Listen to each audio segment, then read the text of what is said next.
Salibonani izihlobo ezithandekayo, liyabingelelwa ngegama lomfeli wethu Jesu. Amen. Sithanda ukubonga uBaba ohlala ekhaya ezulwini, osipha lihle ukuthi sizohlala ezinyaweni zakhe, sizwe amazwi okuphila. Siphakathi kweseries yethu izintshumayelo esingaphansi kwezi lesihloko esithi turning our homes into a little heaven, ukuguqula amakhaya ethu abe ngamazulu amancane.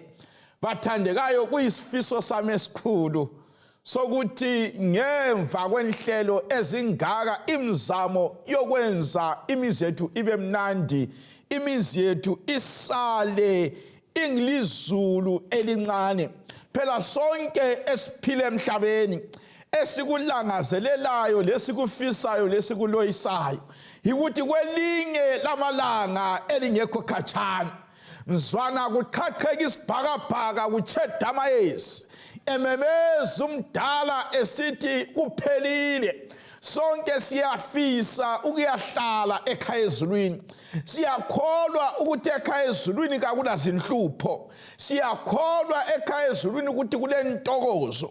Siyakholwa ekhaya ezulwini ukuthi konke kulungile ekhaya likaBaba. So siyafisa uku-experience ukuba lenkambo yezulu elincane ngekhaya, ukwenzela ukuthi senelise ukuyahlala ezulwini elikhulu. Namhlanje ngifuna ukuthi ngikhulume labantu abatsha. Isihloko sethu sisithi sona eating the honey before the honeymoon. Eating the honey before the honeymoon. Ukudla uluju kungakafiki isikhathi sokuludla. Ukudla uluju kungakafiki isikhathi sokuludla. Kasikhothamiseni amakhanda sikhulekele. Baba ingcwele ohlala ngikhaya ezulwini, siyabonga ukuthi wena uNkulunkulu thina sibizwa kuthiwa singabantu abakho. Mngani wami Jesu, nanto ilizwi lakho eliqondane labantu abatsha sibathanda kangaka. Khuluma labo kanye bakuzwe kanengi. Ngemva kwalintshumayelo bathi izulu lisidingile lasiguduza lathi sifumanekile. Khuluma lathi sesilindele ukukuzwa ngoJesu yakhuleka. Amen. Ukudla uluju isikhathi sokuthi uludle singakafiki. Eating the honey before the honeymoon. Umlimu bathandekayo nguNkulunkulu omangalisayo. Umuntu wamdala ngendlela esabekayo lemangalisayo. Ngihlezi ngitshela abantu ukuthi umuntu uloluju alufakwa ngumlimu emzimbeni wakhe. uNkulunkulu wasifaka uluju, omama baloluju, obaba baloluju olumnandi okumangalisayo. Kodwa uluju lolu kalwenzelwanga wonke umuntu. Uluju lolu lulesigaba lapho luvunyelwa khona ukuthathwa khona. Kawuphonga uluthapha, kufuze ube lemvumo ethile ukuthapha lolu luju. Futhi uluju lolu futhi kufuze ufike ezingeni elithile ukuthi wenelise ukuluthapha. Ngezinye indlela uluju luthathwa yilabo abathetheneyo, yilabo abatshadileyo, yilabo abendileyo, yilabo asebelemvumo yokuhlala ndawonye. The honey is for the married. Uluju ngolwalabo abatshadileyo. Ngihlezi ngitshela abantu ukuthi icansi lenzelwa abantu abathetheneyo. Futhi icansi kayisilo le entertainment, ayisilo lokuzikholisisa. Ngoba libuya lezinye izinto ezibhabhula icansi. Icansi libuya le responsibility, libuya futhi icansi lama consequences ngezinye indlela. Ukuhlangana lomuntu obakwazi ukuthi kulemphumela ethile elandela ngemva kokuhlangana lomuntu engutsheni. Ngemva kokwazi umuntu kulempumela elandelelayo. Futhi icansi is not for experimental practice. Kayisilo icansi lokuthi mana lami ngizame kumbe ngifundele ukwenza lokhu kumbe ngenze umzamo. Kayisiyo into yokudlala ngayo. Okudlalayo zizandla lenyawo, izitho esaziphiwa nguNkulunkulu ayisizo zokudlala, kazidlalwa ngazo. Kasidlalwa ngazo. Abantu abatsha bakulezi insuku ikakhulu la ama 2K la ama 2000 lawo. Ya uyababona ngani lokho bengabantu abatsha, kodwa hayi sokulezinto eziningi asebezazi ukwedlula abadala. Uyabucabanga ukuthi ukhuluma labantu abatsha kanti sukhuluma labomama labobaba sebekwazi izinto zabadala, balithanda icansi baze balibize ngamabizo atshiyeneyo, bathi nani nani, bathi Sitonyeni. Ungabathola sebeliqoma into yangikhona. Uyamangala ukuthi ongabantwana lokhu kanti kuvele kujaheni. Uyacabanga ukuthi kakwazi lutho, kanti bathandekayo sokungodriver okumangalisayo, experienced drivers, abatshayeli asebelenkambo, wena ubabona ngani lokhe bebatsha. Mina ngeke ngizibuza ukuthi abafana laba bakulezi insuku laba, lamankazana la kulezi insuku, ku honeymoon sibili bazabe besiyadingani. Ngibona ngani bazathola sokuselimunu kuphela honey dala yaphela. Ngoba uluju kade abantu abatsha bethu beluthapha. Kakulabantu abagangileyo njengabantwana bakulezi insuku, bayazithaphela uluju, bayathola isokusela inyanga uluju kudala solwaphela. Icebo likaThixo ngomtshado yikuthi ilanga lokuqala uhlangana lomama engutsheni kuzabe kungelanga le honeymoon.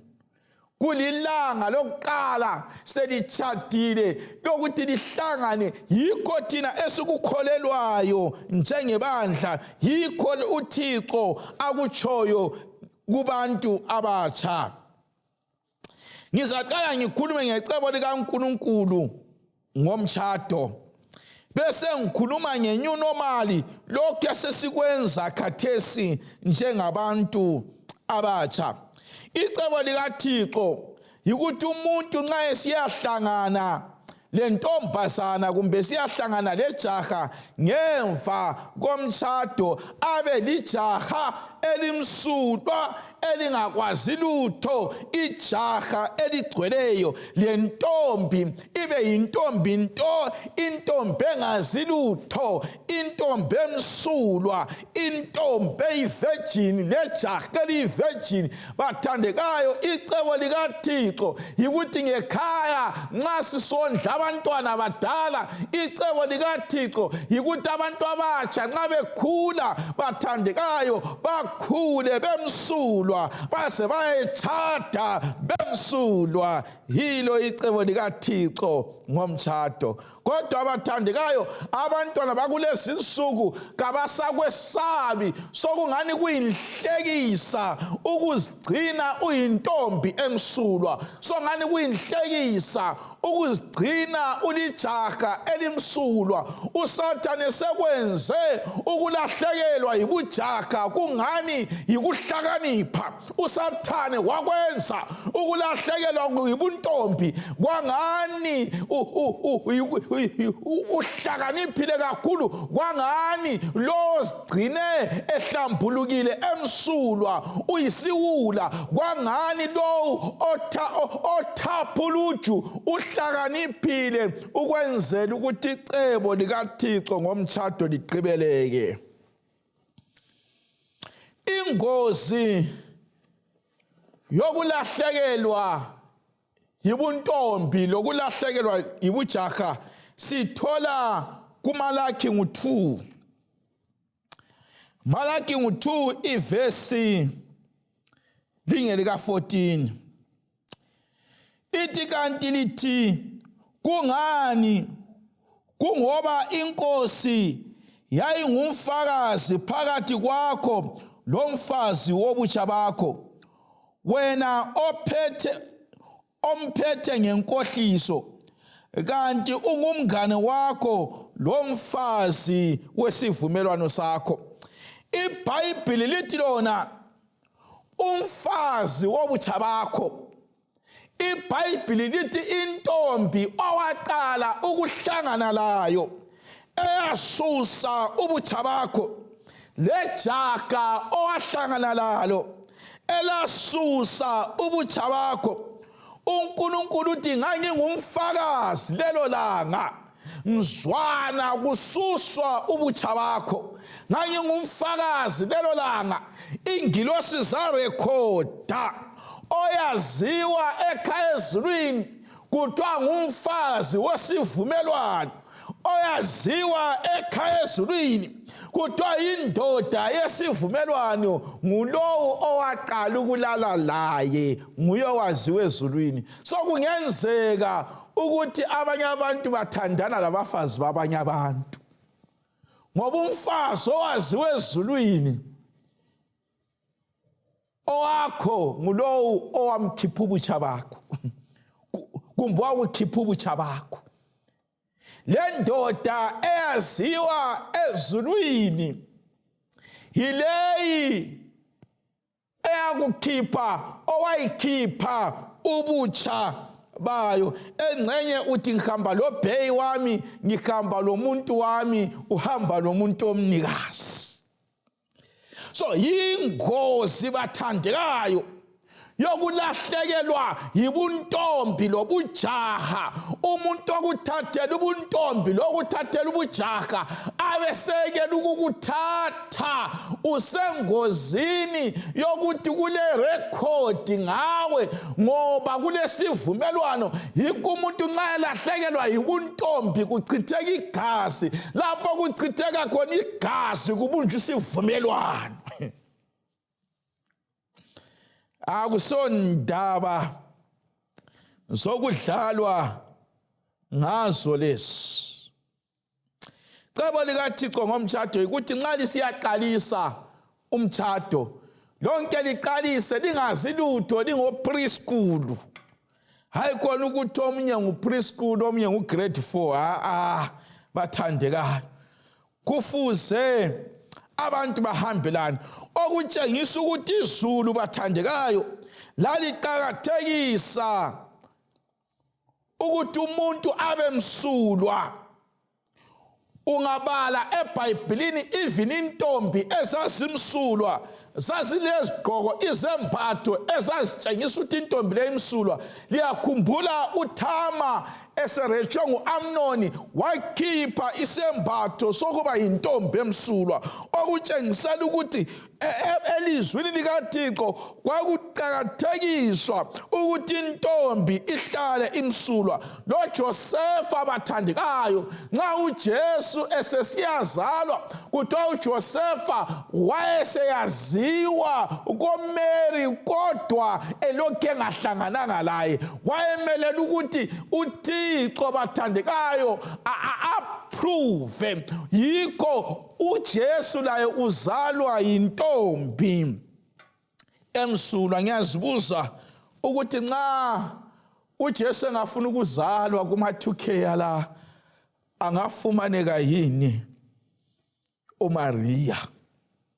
angafumaneka yini uMaria. Abantu abatsha ngilapha njengomfundisi ukuncenga, ngilapha ukukhuza kanti nijaheni. Abantu abatsha bayajaha, manini ngilitshele elikujahayo khona kuzalidaka. Akubaleki kunamatele, ungaze ube le 40 30 years kuyabe lokhe kuwani indawo. So bekezelani umlimu aze alibusise. Ungabala iBhayibheli encwadini ka 1 Corinthians 6 1 Corinthians 6 ivesi lingeli ka 18 ithi balekelana ukuphinga sonke isono umuntu osenzayo singaphandle komzimba, kodwa ophingayo wona owakhe umzimba. Xa kulesono esidameja umzimba, yisono sobufebe, yisono secansi, yisono sokuphinga. Ezinye izono zingaphandle komzimba, ungatshontsha kuphandle komzimba, unganyeya kuphandle komzimba, ungenza loba ungephulisa abantu kuphandle komzimba, kodwa ungafeba kuthiwa wona owakho umzimba.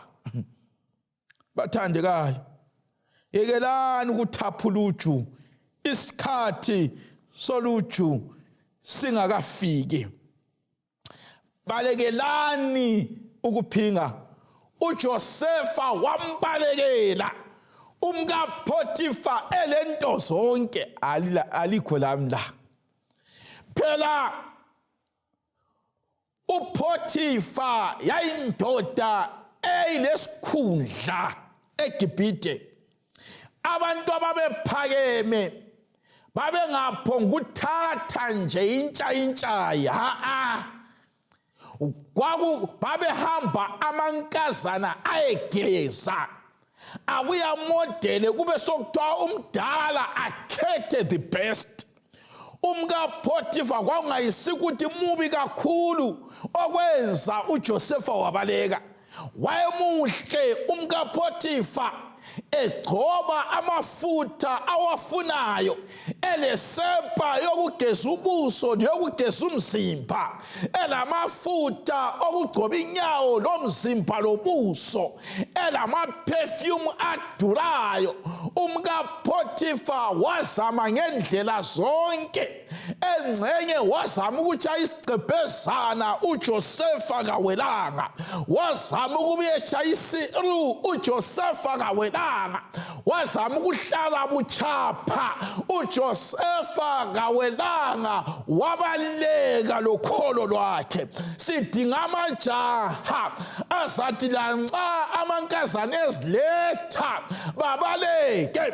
Sidinga amankazana abazathi lanxa amajaha encenga ecela babaleke. Lempilo zabo bathandekayo, kuqakathekile ukubaleka lempilo yakho. Amajaha akulezi insuku mankazana alama strategy lama approach abasebenzisayo. Sizakhangela kuphela ngo5.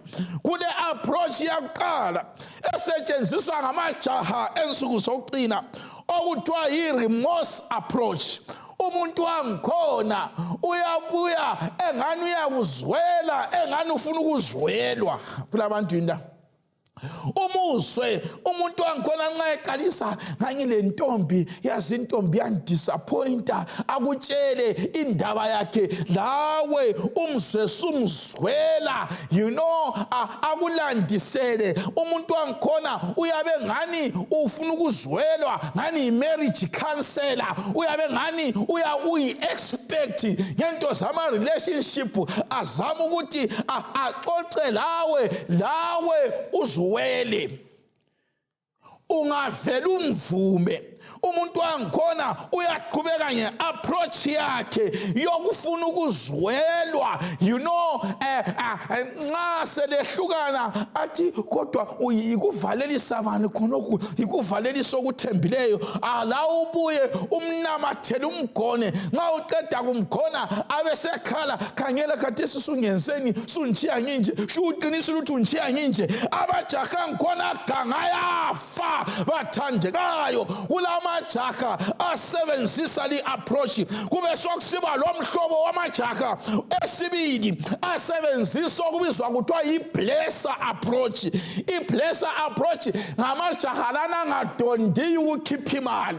Ungathi ufuna imali yedatha yena ukufakela ama-Wi-Fi bundles. Umuntu wangikhona uyaphonga ukutshela ukuthi check ibalance efonini. Umuntu wangikhona ungathi ufuna ukulungisisa inwele, uyathi ufuna ukuya kuyiphi isaluni. Umuntu wangikhona ungathi ufuna ukungena etown, uyathi mana ngisuke ofisini, I'm driving, I'm coming to pick you up.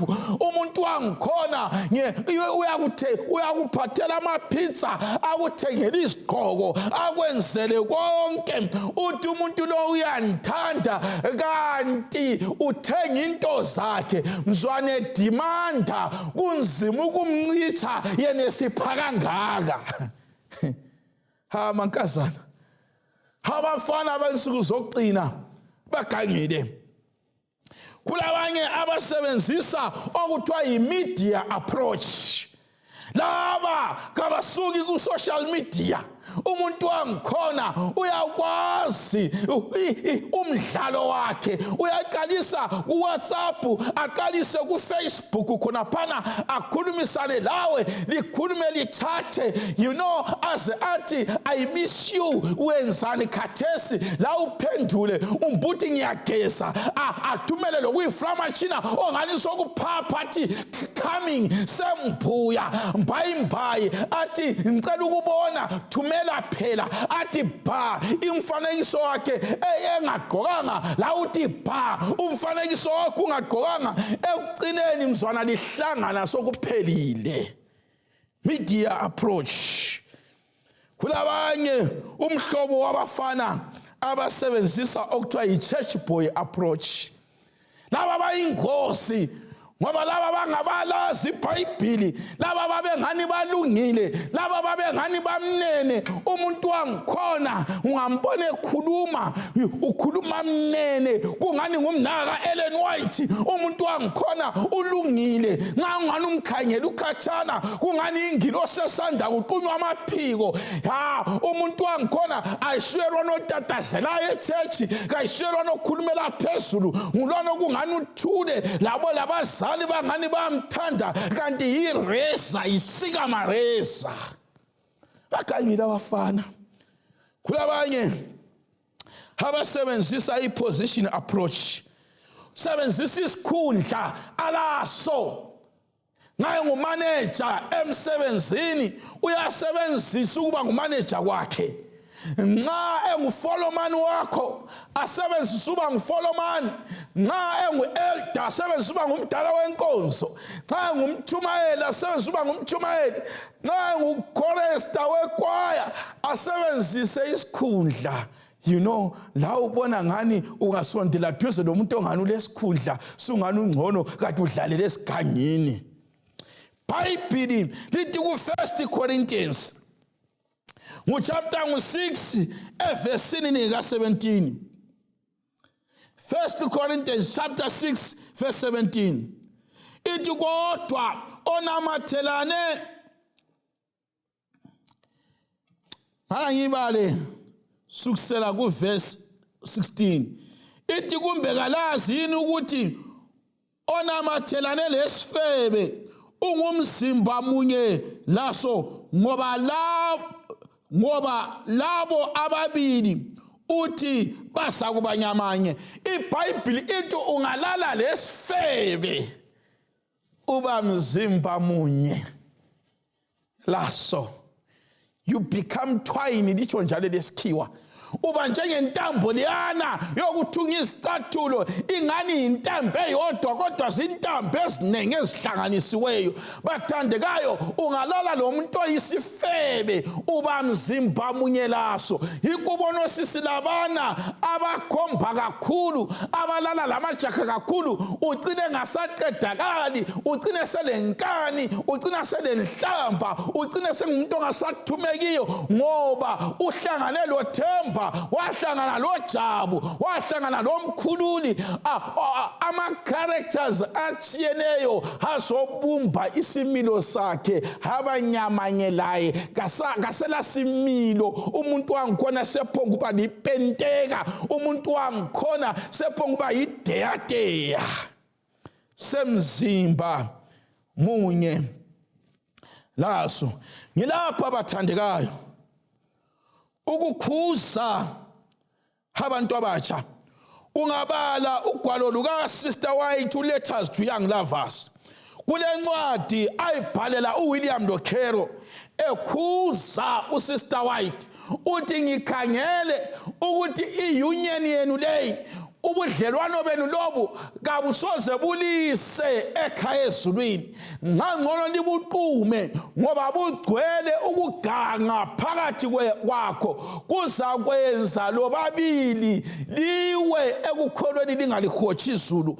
Ungabona lejaha lakho lidlala ngokubambabambana, lidlala ngokuphanana icansi, lokhe liphanana icansi lingatshadanga. Ubudlelwano benu lobu bulidonsele egehena, kwelinye ilanga kaliyi kulibona izulu. Ngifuna ukukhuluma lo muntu omutsha othi mfundisi, mina sengenza amaphutha, sengahlangana lejaha ngenza amaphutha, ngalahlekelwa ubuntombi, kodwa ngiyafisa ukuqala kutsha lo Jesu.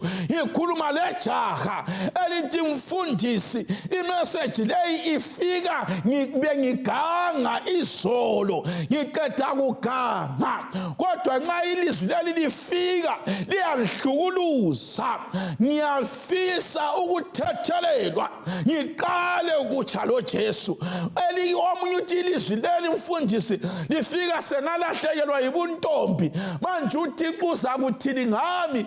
uNkulunkulu uthi yena ku1 John 1 verse ngelika 8 lo 9, uba usithi kawonanga ungumkambo wamanga, leqiniso kalikho kuye. Abesesithi kuverse 9, inkosi ithembekile futhi ilungile ukusihlambulula kukho konke ukungalungi kwethu. Abesesithi kuIsaiah 1 verse 18, wozani siqondisane bantu abatsha kusesemanje, lanxa izono zenu zibomvu, lanxa swalahlekelwa yibuntombi, lanxa swakhipha izisu, lanxa jaha swaqeda amankazana echechi, iBhayibhili lithi woza siqondisane. You still have a chance. Lanxa izono zakho zingakanani, lanxa usubona ngani kawusathetheleleki, umlimi uyathembisa uthi ngizakuhlambulula ube mhlophe njengongqwaqwane. uThixo uyathembisa uthi ngizakuhlambulula ube mhlophe njengoboya bezimvu. uThixo uyathembisa uthi ngizakuhlambulula. Bathandekayo, uyafisa yini ukwethulwa isono na? Akhona amandla egazini. Bathandekayo, likhona izalibovu, umthombo oshonayo ogeza izono. Bathandekayo, uJesu lokhe kubhizinesi yokuthethelela izono, usendaweni engcwele ukuze akuncengele amabatha akho onke, amaphutha akho onke, ungeze esiphambanweni. Indaba ziyalungisiswa, imithwalo iyethulwa eCalvary. Angisaze sakho isono, kodwa ngimaziyo ngokhipha izono, oza kohlambulula izono, oza kuJesu. Noma uyisoni, lanxa umanikiniki, ungesabi, oza kuJesu. Abafana besabatheni bayahlabelela, bathi ngeke azakubuza ukuthi wawuhulelani, ngeke azakubuza ukuthi wawufebelani, woze enyaweni sesiphambano.